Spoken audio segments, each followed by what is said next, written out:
దేవుని వాక్యానికి విలువ ఇవ్వండి. దేవుని వాక్యం ప్రకారం ఉండటానికి దేవుని సహాయాన్ని అడగండి.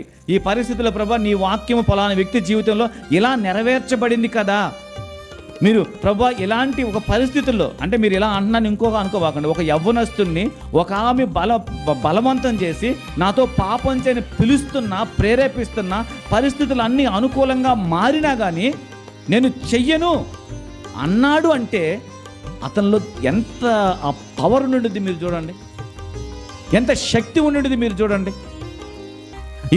ఈరోజు ఆ సందర్భాల కోసమో లేకపోతే ఇంకోటి కోసమో దాచుకొని నిలబడి అనేక మంది ఎదురు చూస్తున్నారు. మీరు ఇంకోలాగా అనుకోబాకండి. ఎంతోమంది పాపం చేయడానికి ఎక్కడ నాకు వీలు కలిగిద్దని ఎదురు చూస్తుంటే ఒక అతను ఆ పరిస్థితులు వచ్చినా కానీ అమ్మో నేను చేయను రా బాబా అన్నాడంటే దేవుని మాట అతని జీవితంలో ఎంతగా పనిచేస్తుందో మీరు చూడండి. ఏదో ఈయన వదిలిపెట్టే మాటలు కాదు ఇవి. ఇప్పుడున్నటువంటి పరిస్థితుల మధ్యలో, ఇప్పుడున్నటువంటి ఏంటి ఎక్కడికి వెళ్ళినా కానీ తప్పు చేయడానికి అన్ని పరిస్థితులు అనుకూలంగా ఉన్నటువంటి రోజుల్లో నువ్వు ఒక పరిశుద్ధమైన పవిత్రమైనటువంటి ఒక వ్యక్తిలాగా దేవుని కొరకు సాక్షిగా నిలబడాలి అంటే నీకు దేవుని మాట ఎంత తోడుండాలో మీకు అర్థమవుతుంది. అసలు ఎవరికి తెలుసా బాధ?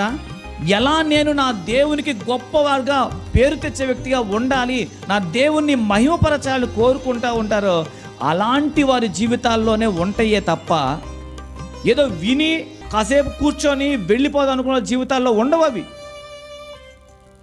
వాళ్ళకి ఏం పని చేయ వారి జీవితంలో. నేను దేవుని కొరకు ఉండాలి, నా దేవుడు గొప్పవాడు, పరిశుద్ధుడు అని ఛాలెంజ్గా చెప్పాలనుకున్న వారి జీవితంలో అలాంటి వాటి కొరకు వాళ్ళు నిలబడతారు.